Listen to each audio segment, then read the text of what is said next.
நபிகளாருடைய அந்த மனைவிகள் உம்மு சலமா அந்த ஆயிஷாவெல்லாம் சேர்ந்து பேசுகிற அந்த செய்தி பதிவு செய்யப்படுது.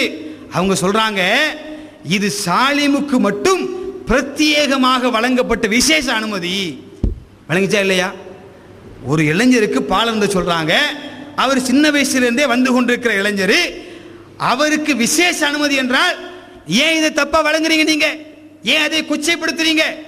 விசேஷ அனுமதி அல்லாஹ்வுடைய தூதர் வழங்குவதற்கு அனுமதி இருக்கா இல்லையா? உதாரணத்துக்கு சொல்லணும்னு சொன்னா, குர்பான் கொடுக்குறாங்க, பெருநாள் தொழுதுட்டு வந்த பிறகு அறுப்பது குர்பான். ஒரு சஹாபி பெருநாள் தொழுகைக்கு முன்னாடி அறுத்துறாங்க. ரசூலுக்கு அந்த செய்தி போகுது. ரசூல் ஸல்லல்லாஹு அலைஹி வஸல்லமுக்கு அந்த செய்தி போன உடனே என்ன செய்றாங்க? அவர்கிட்ட வேற ஆடில குர்பான் கொடுக்கிறதுக்கு அது ரசூல் அங்கீகரிக்கிறாங்க. அங்கீகரிச்சு சொன்னாங்க, இது உங்களுக்கு மட்டும் விசேஷ அனுமதி. இப்படி ஹதீஸ்ல ஏராளமா இருக்கிறது. நடைமுறைக்கு மாற்றமாக விதிவிலக்காக ஒரு சில பேருக்கு அனுமதி அளிச்சத நிறைய ஹதீஸ்ல பார்க்கலாம். அப்ப இந்த ஹதீஸையே மறைத்து விட்டு இதுக்கு பின்னாடி சொல்லப்படுற எந்த வழக்கத்தையும் போடாம நேரடியாக ஏதோ ஒரு அந்நிய ஆண் வந்தாரு, அவற்றை பால் குடிச்சாரு என்று தப்பான கொச்சைப்படுத்தக்கூடிய அந்த வார்த்தைகளை பயன்படுத்தி என்ன செய்றாங்க? இந்த ஹதீஸை நிராகரிக்கிறோம். சஹீஹான ஹதீஸுகள் குர்ஆனோடு மோதுனா என்ன செய்யணும்? அதை தட்டிரணும். இதுலயாவது உண்மையாளர்களா? இப்படி சொல்றாங்களே, சஹீஹான ஹதீஸுகள் குர்ஆனோடு மோதுமையானால் என்ன செய்யணும்? அதை தள்ளின்னு சொல்றாங்க. அது வழிகேடு பின்னாடி சொல்றேன். அதுலயாவது சரியா நடக்கிறாங்கன்னு சொன்னா அதுவும் இல்லை. எப்படி? அதே மாதிரி பாருங்க, ஏகத்துவம். எப்போ? 2003 தான் குர்ஆன் வெளியே வருது. அங்க இந்த செய்தியை சொல்லியாச்சு. இப்ப வந்த குர்ஆன்ல என்ன இருக்குது? அதே செய்தி இருக்கிறது. இதற்கு நடுப்பட்ட 2005 அவர்கள் வெளியிட்ட அந்த ஏகத்துவத்தினுடைய பக்கம் 48 இருக்கிற செய்தியை படிக்கிறேன், கேளுங்க. உண்மையில் ஆதாரபூர்வமான எந்த ஹதீஸும் குர்ஆனோடு முரண்படாது. இங்க சொல்லியாச்சு, சஹீஹான ஹதீஸ் குர்ஆனோடு மோதுது, ஆகவே அதை ரிஜெக்ட் பண்ணணும் என்று வாசலை திறந்து வச்சு, வழிகேட்டு வாசலை திறந்து வச்சாச்சு. இங்க என்ன சொல்லப்படுது? சஹீஹான எந்த ஹதீஸும் குர்ஆனுக்கு முரண்படாது. இங்கு மோதுவது போல தோன்றுகிறது என்றால் அது நாம் புரிந்து கொள்ளும் தன்மையில் கோளாறு என்று எடுத்துக்கொண்டு இந்த ஹதீஸின் சரியான விளக்கத்தை பார்க்கணும். என்ன சொல்றார் இவரே? சஹீஹான ஹதீஸ் ஒரு காலத்திலையும் குர்ஆனோடு மோதாது.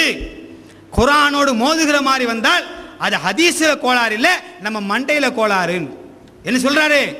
குர்ஆனோடு சஹீஹான ஹதீஸ் மோதுமையானால் அது ஹதீஸ்ல கோளாறு இல்ல, மண்டையில கோளாறு. இதை நாங்க சொல்லல, அவங்க என்ன சொல்றாங்க? மண்டையில கோளாறுன்னு அவங்க சொன்ன வாதத்தில் இருக்கிறது. அப்ப இப்படி நீங்க எழுதி வைத்துக் கொண்டு நீங்க என்ன செய்றீங்க? சஹீஹான ஹதீஸை புறக்கணிக்கிறீங்க. அது மட்டுமல்லங்க, திருமிதி என்று சொல்லப்படுற ஒரு ஹதீஸ் நூல் என்ன செஞ்சாங்க? அவங்க மொழியாக்கம் பண்ணி வெளியிட்டாங்க. அந்த மொழியாக்கம் பண்ணி வெளியிட்ட அந்த முன்னூறு என்ன இருக்குது? அதே எடுக்கிற பாருங்க. அதே திருமிதியுடைய அந்த மொழியாக்கத்தில் பக்கம் A25 அவங்க சொல்ற செய்தியை பாருங்க. அல் குர்ஆனும் ஆதாரபூர்வமான நபிமொழிகளும் என்று யாருக்கு சொல்றாங்க? அஹ்லே குர்ஆன். அதாவது குர்ஆனை மட்டுமே போதும் என்று சொல்ல வழிகேட்டு கூட்டம் இருக்கா இல்லையா? அவர்களுக்கு பதில் சொல்வதை போல சொல்றாங்க. என்ன செய்தி? அதாவது சில விசித்திரமான வினோதமான கேள்விகளை எழுப்பி 2 மூல ஆதாரங்கள் கிடையாது, திருக்குர்ஆன் என்ற ஒரே ஒரு மூல ஆதாரம் மட்டுமே போதுமானது என்று சொல்றாங்க. அந்த சொல்லக்கூடியவர்கள் வைக்கிற வாதங்கள் எல்லாம் என்ன? என்ன வாதம்? ஹதீசுகளில் முரண்பாடுகள் உள்ளன. வைக்கிற வாதம், ஹதீசுகள்ல முரண்பாடுகள் உள்ளன, குர்ஆனோடு ஹதீசுகள் முரண்படுகிறது, ஹதீசுகளை பின்பற்ற வேண்டும் என்று கூறுவோர் பல கூறுகளாக பிரிந்து விட்டார்கள், குர்ஆனை போல ஹதீசுகள் பாதுகாக்கப்படவில்லை. அவங்க சொல்ற வாதத்தை எல்லாம் பட்டியல் போடுறாங்க. அதில் சொல்ற பட்டியல் என்ன? ஒண்ணு, சஹீஹான ஹதீஸ், அதாவது குர்ஆனோடு ஹதீஸ்கள் எல்லாம் மோதுகிறதுன்னு சொல்றாங்க. இதை சொல்லித்தான் என்ன வெளியே போச்சு? அஹ்லே குர்ஆன் என்ற கூட்டம் வெளியே போச்சு. இதை சொல்லித்தான் வெளியே போச்சு. குர்ஆனோடு ஹதீஸ் மோதுது, அப்ப குர்ஆனை எடுக்கணும் என்று சொல்லித்தான் வெளியிட்டு போனாங்க. இன்னைக்கு குர்ஆனும் வேண்டாம்னு சொல்ல, அது வேற விஷயம். ஆனால் அன்றைக்கு பதில் சொன்னவர்கள் இன்னைக்கு என்ன சொல்றாங்க? எந்த அளவுக்கு பதில் சொன்னாங்க? காஃபிர்னு ஃபத்வா கொடுத்தாங்க.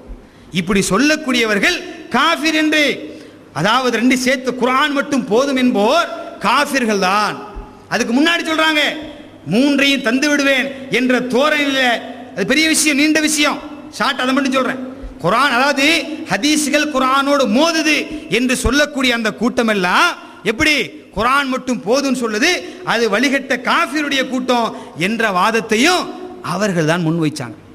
முன்வைத்து விட்டு இன்றைக்கு என்ன விளக்கம் சொல்றாங்க? இதுவெல்லாம் குர்ஆனோடு நேரடியாக மோதுது, ஆகவே இதை நாங்கள் நிராகரிக்கிறோம். இந்த வார்த்தையை இப்ப என்ன நடந்தது தெரியுமா? இந்த செய்தி இவங்க சொன்ன உடனே எதிரிகள் வேறு மாதிரி திருப்பி பிடிச்சான். எங்க? களியக்காவளையில். களியக்காவளையில் அந்த சுன்னத்துல் ஜமாத்தோட என்ன செஞ்சாங்க? விவாதம் நடத்தினாங்க. அந்த விவாதத்தை அவங்க கேட்குறாங்க, அந்த ஃபிக்ஹ் மசாயில் கிதாபுகள்ல, மதுஹப் கிதாபுகள்ல அது ஆதாரமற்ற குர்ஆன் ஹதீஸுக்கு மாற்றமான செய்திகள் இருக்கு என்பதற்காக என்ன சொன்னீங்க? நீங்க அதை குப்பையில் போடணும்னு சொன்னீங்க, அதை எரிக்கணும்னு சொன்னீங்க, அதை நிராகரிச்சீங்க. எதுக்காக வேண்டி? குர்ஆனுக்கும் ஹதீஸுக்கும் மாற்றமான செய்திகள் ஃபிக்ஹ் நூல்கள்ல இருக்கிற காரணத்தினால அதை தூக்கி தீ வச்சு கொளுத்தணும் என்று சொன்னீர்களே. இன்றைக்கு நீங்களே சொல்கிறீர்கள் புகாரியில குர்ஆனுக்கு மோதக்கூடிய செய்தி இருக்கிறது, அதை தள்ளுபடி செய்யணும் என்று சொல்லீங்களே. அப்ப புகாரி கிதாபை என்ன செய்கிறது? ஆதாரமற்ற செய்தியை தொகுத்து வைத்திருக்கிற அந்த புகாரி இமாமுடைய மற்ற செய்திகளை நீங்கள் எப்படி எடுப்பீர்கள்? நியாயமான கேள்வியா இல்லையா? குர்ஆனுக்கும் ஹதீஸுக்கும் மாற்றமான செய்திகள் இருக்கு என்பதற்காக வேண்டி ஒட்டுமொத்த மதுஹப் நூலை வேண்டான்னு சொன்னோம். இன்னைக்கு அதே குற்றச்சாட்டை நீங்க ஹதீஸின் மீது சந்தேகத்தை நீங்கள் ஏற்படுத்தினால் அந்த கேள்வி நியாயமா இல்லையா? அந்த வாசலை திறந்து வச்சிட்டீங்க, என்ன வேணாலும் வரும், நாயும் வரும், பூனை வரும், எல்லாம் வரும் அதுக்குள்ள. அப்ப ஏன் இந்த வாசலை திறந்தீங்க? அப்ப ஏதோ ஒரு திட்டத்தை வைத்து கொண்டு திறந்தீங்க. அதான் சொல்ல முடியும். உள் மனதில் ஏதோ ஒரு மிகப்பெரிய சதி திட்டத்தை நீங்கள் தீட்டி வைத்துக் கொண்டு அதற்கு பயனளிக்கிற வகையில் இன்றைக்கு நீங்க திறந்து வைக்கிறீங்க. அதை குற்றச்சாட்டாவே சொல்றோம். ஏன் 50 ஹதீஸ்னு சொன்னீங்க, கிட்டத்தட்ட 5 வருஷம் ஆயிடுச்சு, இன்னைக்கு வரைக்கும் லிஸ்ட் நீங்க சொல்லவே இல்லை. ஏன் மறைக்கிறீங்க? பின்னாடி ஒன்று சொல்லுவீங்க, அங்க சஹீஹான ஹதீஸை கொண்டு வருவோம், என்ன பதில் சொல்லுவீங்க? நாங்க அன்னைக்கே சொன்ன 50 லிஸ்ட்ல இதுவும் இருக்குன்னு சொல்லுவீங்க. 50 லிஸ்ட் என்றால் லிஸ்ட்டை வெளியிடணும். லிஸ்ட்டை வெளியிட்டாம மறைத்து வைத்துக் கொண்டு நாளைக்கு ஏதாவது விஷயத்தை நீங்க சொல்ற விஷயத்தை மனோ இச்சை கட்டுப்பட்டு ஹதீஸுக்கு மாத்தமா சொல்லுவீங்க. அப்படி சொல்லும் பொழுது சஹீஹான ஹதீஸை கொண்டு நாம் அதை மறுக்கிற பொழுது சொல்லுவீங்க, நாங்க அன்னைக்கு 50 லிஸ்ட் சொன்னோம், அந்த 50 லிஸ்ட் இதுவும் ஒண்ணு. எப்படி தத்தமது பகுதியை வச்சு இடத்துக்கு ஏற்ற மாதிரி நிறம் மாறுறீங்களோ அதே போல அன்றைக்கு நிறம் மாறுவதற்கு இன்றைக்கு அந்த வாசலை நீங்க திறந்து வச்சிருக்கிறீங்க. அப்படி திறந்து வைச்சால் ஹதீஸோட விளையாடுறது யாருடைய பண்புங்க? முதல்ல நம்ம கேட்கிற கேள்வி அதுதான். நபிகள் நாயகம் ஸல்லல்லாஹு அலைஹி வஸல்லம் அந்த காலத்திற்கு பிறகு இவன் என்ன செஞ்சா? குர்ஆன்ல கை வைக்க முயற்சி பண்ணான். குர்ஆனை அல்லாஹ் பாதுகாக்கிறான். அந்த குர்ஆனை கூட என்ன செஞ்சிட்டு இன்னைக்கு நீங்க திருச்சி ட்ரை பண்ணிட்டீங்க, அது வேற விஷயம். குர்ஆன்ல கை வைக்க இவன் முயற்சி பண்ணான், நடக்கல. என்ன செஞ்ச? அடுத்தது ஹதீஸ்ல கை வச்சான். சொரக்காத்துண்டா சொர்க்கம் ஹதீஸ் எப்படி வந்துச்சு? அதெல்லாம் யூதனுடைய சதி. அப்ப ஹதீஸுல அதுல கை வச்சு என்ன செஞ்சான்? யூதத்தினுடைய வேலையை ஆரம்பிச்சான். அந்த வேலையை தான் நீங்க இன்னைக்கு செய்றீங்க. சஹீஹான ஹதீஸுகளை குர்ஆனோடு மோதுகிறது என்ற பெயரில் இன்றைக்கு நீங்க ரிஜெக்ட் பண்ணுவீங்க, அந்த வாசலை திறந்து வைப்பீங்க. உங்களுக்கு மட்டும்தான் அல்லாஹ் அந்த பவரை கொடுத்திருக்கிறானா? குர்ஆனோடு மோதுகிற சஹீஹ் ஹதீஸுகளை ரிஜெக்ட் பண்ற அத்தாரிட்டியை தமிழ்நாடு தௌஹீத் ஜமாத்துடைய கையிலையும் அதனுடைய தலைவராக இருக்கிற பிஜேகேலையும் கொடுத்துருக்க ஹதீஸ் இருக்குதா? ஒண்ணுமில்ல. நாளைக்கு எவனாலும் செய்வான். இஸ்லாத்தை அழிக்கணும் என்று நடக்கிற யாரு வேண்டுமானாலும் செய்ய முடியும். ஒரு ஆயத்தை எடுத்து வச்சுக்கிட்டு ஹதீஸ் நிராகரிக்கலாம். அதுக்கு நானே உதாரணம் சொல்றேன். பின்னாடி ஒரு ஆயத்தை எடுத்து வைத்துக் கொண்டு என்ன செய்யலாம்? யாரு வேண்டுமானாலும் அதை நிராகரிக்க முடியும். எப்படி சொல்றேன்? 24வது அத்தியாயத்தினுடைய 33வது வசனத்தை நீ படிச்சு பாருங்க. அதில் அல்லாஹ் ரப்புல் ஆலமீன் சொல்கிறான், கற்பை பேண வேண்டும் என்று எவர்கள் நினைக்கிறார்களோ அப்படிப்பட்ட பெண்களை விபச்சாரத்திற்கு நீங்கள் அழைக்காதீங்க. கற்பை பேண வேண்டும் என்று எவர்கள் விரும்புகிறார்களோ அப்படிப்பட்ட பெண்களை விபச்சாரத்திலே பயன்படுத்தி சம்பாதிப்பதற்காக வேண்டி நீங்க என்ன செய்யாதீங்க? நீங்க நெருங்காதீர்கள், நிர்பந்திக்காதீங்க அல்லாஹ் சொல்றான். இந்த வசனத்தை அப்படியே திருப்பி போட்டு பாருங்க.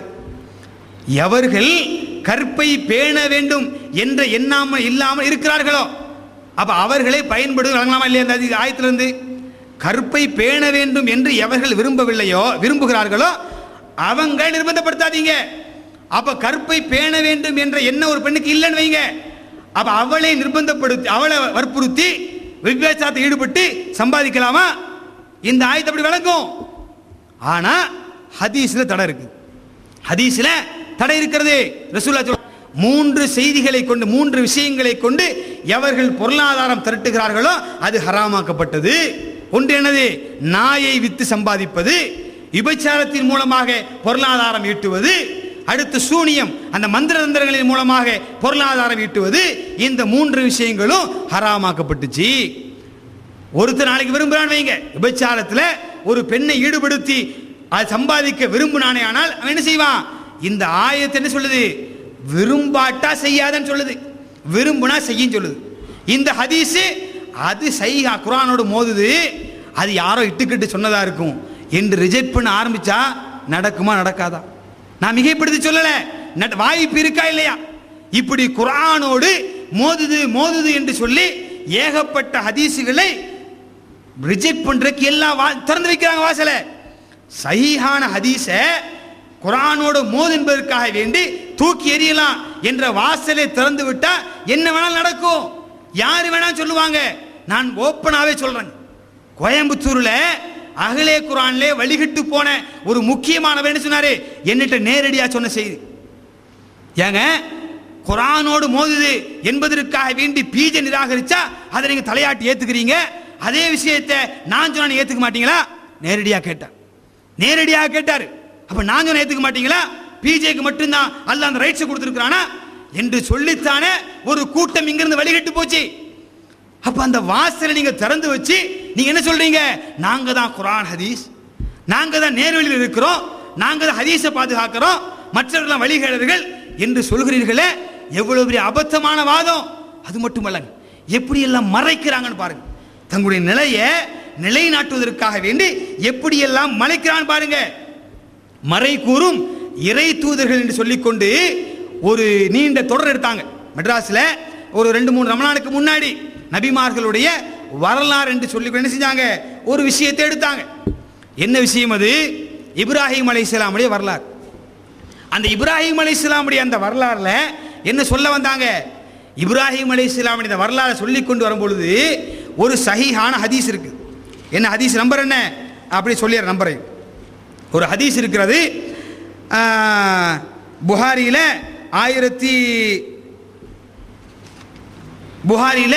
இடம்பெற்ற ஹதீஸ் நம்பரை குறிச்சிட்டு வரல. புகாரியில இடம்பெற்றிருக்கிற ஒரு ஆதாரபூர்வமான செய்தி. உம்மு சுரைக் என்று சொல்லப்படுகிற ஒரு சஹாபிய பெண்மணி சொல்றாங்க, ரசூல் ஸல்லல்லாஹு அலைஹி வஸல்லம் பள்ளியை கொல்லுமாறு உத்தரவிட்டாங்க. பள்ளியை கொல்லுமாறு சொன்னாங்க. ஏன்னு சொன்னால் அது இப்ராஹிம் அலைஹிஸ்ஸலாம் நெருப்பு குண்டத்தில் போடப்படும் பொழுது அது அந்த நெருப்பு என்ன செஞ்சுது, டெவலப் பண்ணிச்சு, ஊதி விட்டு அதை பெருசாக்கிச்சு. மற்ற உயிரினங்கள் எல்லாம் அதை அணைப்பதற்கு முற்படும் பொழுது அந்த பள்ளி மட்டும் என்ன செஞ்சாமா, அந்த நெருப்பை அதிகப்படுத்துற வேலையை அந்த பள்ளி செஞ்சுது என்று ஹதீஸ் இருக்குது. இது குர்ஆனோடு நேரடியாக மோதுது. என்ன சொன்னாங்க? அந்த வரலாறை பேசும் பொழுது இந்த பள்ளியுடைய ஹதீஸ் என்ன செய்யுது, குர்ஆனோடு நேரடியாக மோதுது. எப்படி மோதுது? அல்லாஹ் ரப்புல் ஆலமீன் சொல்கிறான், இந்த உலகத்தில் இருக்கிற மரம், செடி, கொடி, மற்ற அனைத்து உயிர் ஜீவராசிகளும் அல்லாஹ் கட்டுப்பட்டு நடக்குது. உலகத்தில் இருக்கிற அனைத்து விதமான ஜீவராசிகளும் அல்லாஹ்வுக்கு கட்டுப்பட்டு நடக்குது அல்லாஹ் சொல்றான். அப்போ அந்த உயிர் ஜீவராசியில் இருக்கிற அந்த பள்ளி எப்படி அல்லாஹ்வுடைய தூதர் மீது அந்த விஷயத்தை செய்யும், அல்லாஹ்வுடைய கட்டளைக்கு மாற்றமா அந்த காரியத்தை செய்யுமா? ஏன் அல்லாஹ் சொல்றான், குல்நாயா நாரு கூனி பர்தம் சலாமன் அலா இப்ராஹிம். இப்ராஹிமே அந்த நெருப்பு குண்டத்தில் இப்ராஹிமை போடப்பட்ட பொழுது நினைச்சோம், அந்த நெருப்பை தங்குமிடமாக குளிர்ச்சியாக மாற்றுமாறு நான் நெருப்புக்கு உத்தரவிட்டோம் என்று அல்லாஹ் ரப்புல் ஆலமீன் சொல்கிறான் என்ற செய்தி ஆதாரமாக காண்பிச்சு இது குர்ஆனோடு மோதுது, ஆகவே ரிஜெக்ட் பண்ணிடலாம். முதல்ல அந்த வாதத்தை நான் ரெண்டாவது வர்றேன். அடுத்து என்ன சொன்னாங்க, இதை சொல்லிட்டு அடுத்த ஒரு செய்தியை சொல்றாங்க. இந்த உம்மு சுரைக்கு பொறுத்த வரையில அவங்க வெளியே உள்ள ஆள். ஆயிஷா நாய் சொல்றதை பாருங்க, அவங்க வாதம் பார்த்துக்கிறங்க. இந்த பேச்சுடைய இந்த கவர்ச்சிலாங்க மக்கள் அடிபட்டு போறது. அதாவது உம்மு சுரைக்கு சொல்றது பக்கம் இருக்கட்டும், ஆயிஷா சொல்றதை பாருங்க. என்ன சொல்றாங்க ஆயிஷா? பள்ளியை கொல்லும்படி ரசூல் ஸல்லல்லாஹு அலைஹி வஸல்லம் சொல்லி நான் கேட்கவே இல்லை, பள்ளியை கொல்லும்படி நான் ரசூலுல்லாஹ் சொல்லி நான் கேட்கவே இல்லை என்று அன்னை ஆயிஷா சொல்றாங்க. அன்னை ஆயிஷா யார் தெரியுமா? ரசூலுல்லாஹ்வுடைய மனைவி. ரசூலுல்லாஹ்வோடு அதிகமாக நெருக்கமாக இருப்பவர்கள், வீடுகளில் தங்கி இருப்பவங்க. அந்த வீடுகளில் தான் என்ன பண்ணும், அந்த குடிசை வீட்டில் அந்த பள்ளிகள்லாம் போகும். அப்ப ஆயிஷாவுக்கு தான் அதிக வாய்ப்பு இருக்கிறது. ஆகவே ஆயிஷாவே சொல்றாங்க, ரசூல்லா பள்ளியை கொள்ள சொல்லி நான் கேட்கவே இல்லைன்னு சொல்லி. அப்ப அந்த அடிப்படையில் ஆயிஷாவுக்கு தெரியாத விஷயம் உம்மு சுலைக் தெரியுமா? அதனால இந்த ஹதீஸ் குர்ஆனோடு மோதுது, ஏற்றுக்கொள்ளக்கூடாது. இப்போ என்ன கேட்குறேன்னா, அல்லாஹ் ரப்புல் ஆலமீன் சொன்னது உண்மை. உலகத்தில் உள்ள அனைத்து ஜீவராசிகளும் அல்லாஹ்வுக்கு கட்டுப்பட்டு வாழுது. அதுல விதிவிலக்கு இல்லையா? ஒரு விதிவிலக்கு அல்லாஹ் கொடுக்கலையா? விளங்குறதுக்கு சொல்றேன். ஷைத்தானுடைய பண்பு என்னங்க? ஷைத்தானுடைய பண்பு என்ன? மனிதனை வழி கெடுப்பதுதான் ஷைத்தானுடைய பண்பு. மனுஷனை வழி கெடுக்கிறதா ஷைத்தானுடைய பண்பு. அவனுடைய ஒட்டுமொத்த வேலையை தான் குர்ஆன் அல்லாஹ் தான் சொல்றான். ஆனால் அதே ஷைத்தான் அபூ ஹுரைரா என்ன சொன்னா? ஆயத்துல் குர்சியை கற்றுக் கொடுத்தவன் யார்? ஆயத்துல் குர்சியை கற்றுக் கொடுத்தவர்கள் யார்? யோசிச்சு பாருங்க. ஆயத்துல் குர்சியை கற்றுக் கொடுத்தது யார்? ஷைத்தான். ரசூலுல்லாஹ் சொல்றாங்க. அப்ப ஷைத்தானுடைய பண்பே அல்லாஹ்வுக்கு மாற்றமாக நடப்பது என்றால் இந்த ஹதீஸ் நிராகரிப்பீங்களா? அப்போ சஹீஹான ஹதீஸை ரசூலுல்லாஹ் சொல்லிக்கிற அந்த செய்தியை ரிஜெக்ட் பண்ணுவீங்களா? அப்ப விதிவிலக்கு என்று ஏன் புரிய மறுக்கிறீங்க? அதாவது பரவாயில்லைங்க, ஆயிஷாவுக்கே தெரியாது என்று சொல்றாங்களே, அது எவ்வளவு பெரிய மோசடியான செய்தி தெரியுமா? மறைக்கிறாங்க செய்திகளை மக்கள்கிட்ட இருந்து. ஆயிஷாவுக்கே தெரியல என்று சொல்ற செய்தி எப்படி அறிவிக்கப்படுது தெரியுமா? ஹஜ்ஜுடைய காலங்கள் அறிவிக்கப்படுது. ஹஜ்ஜுடைய காலங்கள்ல இஹ்ராமுடைய சட்டத்துல அன்னை ஆயிஷா சொல்லும்போது சொல்றாங்க, ரசூல் ஸல்லல்லாஹு அலைஹி வஸல்லம் அந்த பள்ளியை ஃபாசிக் தீங்கு தரக்கூடியது என்று சொன்னார்கள். என்ன சொல்லல? அதை கொல்லும்படி சொல்லல. இஹ்ராமுடைய ஆடையில் இருக்கும்போது கொல்லும்படி சொல்லல. அதே ஆயிஷா அவர்கள் அறிவிக்கிற ஒரு செய்தி நஸஈலே பதிவு செய்யப்படுது. ஆதாரப்பூர்வமான செய்தி நஸஈல. என்ன செய்தி? நம்பரே சொல்லிடுறேன். நஸஈல 2782வது ஹதீஸாக இந்த செய்தி பதிவு செய்யப்படுது. அன்னை ஆயிஷா சொல்ற, அன்னை ஆயிஷாவை பற்றி சயீத் இப்னு முஸையிப்னு சொல்லக்கூடிய ஒரு சஹாபி அறிவிக்கிறாரு. என்ன சொல்றாங்க? அன்னை ஆயிஷா கையில தடியோடு நிற்கிறாங்க. கையில ஒரு தடியோடு நிற்கிறாங்க. அந்த தடியை வச்சிட்டு இருக்கும்போது இவர் கேட்கிறாரு, என்ன செய்ய போறீங்க கேட்கும்போது, ரசூல் ஸல்லல்லாஹு அலைஹி வஸல்லம் பள்ளியை கொல்லுமாறு உத்தரவு போட்டாங்க, அதை கொல்லுவதற்காக நான் தடியோடு நிற்கிறேன். நஸஈல ஆதாரப்பூர்வமான செய்தி இருக்கு. லேப்டாப் தட்டுறீங்களே, எதுக்கெடுத்தாலும் ஒரு லேப்டாப் தட்டி தான் சட்டம் சொல்றீங்க. அந்த லேப்டாப்ல பள்ளி என்ற சப்ஜெக்ட் தட்டி இருந்தீங்கன்னா, புகாரி ஹதீஸ் எந்த லேப்டாப்ல வந்துச்சோ அதே லேப்டாப்ல நஸை வந்திருக்கணுமா இல்லையா? எந்த லேப்டாப் வச்சு பள்ளியோட சப்ஜெக்ட் எடுத்தீங்களோ அதே லேப்டாப்ல பள்ளி என்ற அரபி பதத்தை நீங்க போட்டிருந்தா புகாரி அதே இடத்துல நஸை வந்திருக்கணுமா இல்லையா? ஏன் மக்களுக்கு சொல்லல? அன்னை ஆயிஷாவை கொல்ல சொல்லவே இல்லை என்று மட்டும் மக்களுக்கு சொல்றீங்களே. அன்னை ஆயிஷா கொண்ட சம்பவம் நஸையில் ஆதாரப்பூர்வமாக பதிவு செய்யப்படுது. ஏன் அதை மறைச்சீங்க மக்கள்கிட்ட? அப்ப நீங்க என்ன விரும்புறீங்களோ அதே போல மார்க்கத்தை சொல்றீங்க. சஹீஹான ஹதீஸை மறைக்கிறது யாருடைய செய்தி? யூதனுடைய செய்திங்க. யூதனுடைய பண்பு என்ன? வந்தாங்க யூதர்கள், அவர்களுடைய குலத்தை சார்ந்த ஒரு ஆணும் பெண்ணும் விபச்சாரத்தில் ஈடுபட்ட பொழுது வந்தாங்க. எப்படி வந்தாங்க? ரசூலுல்லாஹ் வந்தாங்க. கேட்கும் யூதன் என்ன சொன்னா? முஹம்மதே, உங்களுடைய சட்டத்தின் அடிப்படையில் நீங்க தீர்ப்பு வழங்கக்கூடாது. என்ன செய்யணும்? எங்களுடைய சட்டத்தை நாங்கள் ஏற்றுக்கொண்ட அந்த சட்டத்தின் அடிப்படையில் தான் நீங்க தீர்ப்பு செய்யணும்னு சொன்னாங்க. அப்ப ரசூலுல்லாஹ் சொன்னாங்க, போங்க உங்களுடைய தௌராத்தை நீங்க எடுத்துட்டு வாங்கன்னு சொன்னாங்க. எடுத்துட்டு என்ன செஞ்சா யூதன்?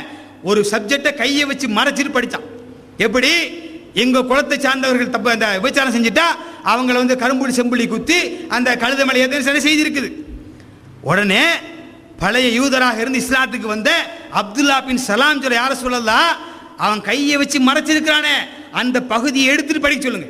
அந்த பகுதியை எடுத்துட்டு படிக்க சொல்லுங்க. அங்க என்ன இருக்குது? கல்லால் எரிஞ்சு கொல்லணும் என்ற சட்டம் அங்க இருக்குது. அதை மறைச்சிட்டு படிச்சான்.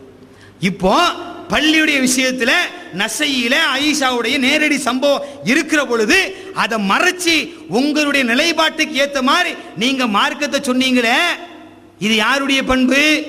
யூதனுடைய பண்பா இல்லையா? சஹீஹான ஹதீஸை மறைச்சி இருக்கிற மற்ற செய்தியில வச்சு அது குர்ஆனுக்கு முரண்படுற மாதிரி ஒரு மாயை உண்டாக்கி இப்படி பண்ணீங்களே, இது யாருடைய பண்பு? அப்ப யூதனுடைய பண்பு என்றால் இதுதான் யூதனுடைய பண்பு. ஹதீஸை மறைப்பதும் தன்னுடைய மனோ இச்சை கட்டுப்பட்டு ஹதீஸை சொல்றதுதான் யூதனுடைய பண்பு. எல்லாத்துக்கும் மேல ஒன்று சொல்லி முடிக்கிறேங்க. இந்த எலெக்ஷன் நேரத்தில் வெளியிட்டாங்க எதை? இன்னொரு பத்திரிகை உலக பிரசித்தி பெற்ற சிறப்பு வாய்ந்த இடங்களை கொண்ட சேப்பாக்கம் தொகுதியின் என்ன போட்டாங்க? சிறப்பு வாய்ந்த இடங்கள் எதுவாமா? அண்ணா சமாதி, எம்ஜிஆர் சமாதி, உழைப்பாளர் சிலை, இதுவெல்லாம் சிறப்பு வாய்ந்த இடங்கள். லஅனல்லாஹுல் யஹூத வன் நஸாரா இத்தகது குபூர் அன்பியாஹிம் மசாஜித். யூதர்களையும் நசாரக்களையும் அல்லாஹ் நாசமாக்குவானாக. ஏன்? நபிமார்களுடைய அடங்குமிடங்களை வணங்குமிடமாக மாற்றினார்களே என்று சொன்னார்களே. அப்ப அண்ணா அடங்கி இருக்கிறார சிறப்பு வாய்ந்த இடம் என்று சொன்னால் இது யாருடைய கலாச்சாரம்? இது யூதனுடைய கலாச்சாரம். அப்படியானால் யாரை பார்த்து நீங்க சொல்லி யூதன் சொல்லிட்டு குர்ஆன் ஹதீஸை பின்பற்றோம் என்ற பெயரில் இருக்கிற ஒரு ஜமாத்தை பார்த்து யூத கூட்டம் என்று சொன்னால் நீங்க செய்யற அனைத்து காரியங்களையும் நாங்கள் ஆதாரத்தோடு சமர்ப்பிச்சிருக்கிறோம். ஆனாலும் இறுதியாக ஒன்று சொல்றேன், உங்களை பார்த்து நாங்கள் யூதர்கள் சொல்லவே மாட்டோம். இவ்வளவு குற்றச்சாட்டை இவ்வளவு ஆதாரப்பூர்வமாக உங்கள் மீது நாங்கள் சுமத்திய பிறகும் கூட உங்களை பார்த்து யூதர்கள் என்றோ யூத கலாச்சாரத்தை பின்பற்றுகிறார்கள் என்றோ ஒரு கட்டத்திலே சொல்ல மாட்டோம். ஏன்? நீங்கள் ஏகத்துவாதிகளாக நீங்கள் இருக்கிற காரணத்தினால உங்களுக்கு ஜும்மால சொன்ன அதே திரும்ப சொல்றேன். உங்களுக்கும் எங்களுக்கும் 1000 கருத்து வேறுபாடு இருந்தாலும் அதுபோல நிராகரிப்பான வார்த்தைகளை ஒரு கட்டத்திலையும் உங்களை பார்த்து நாங்கள் பயன்படுத்த மாட்டோம். ஆகவே சகோதரர்களே, விருப்பு வெறுப்புக்கு அப்பாற்பட்டு தனி மனிதனுடைய அந்த கவர்ச்சியிலே மயங்கி வழிகட்டு சென்று விடாமல் அல்லாஹ்வும் அல்லாஹ்வுடைய தூதரும் எந்த அடிப்படையில் காண்பி தந்தார்களோ தவறுகள் கடக்குங்க.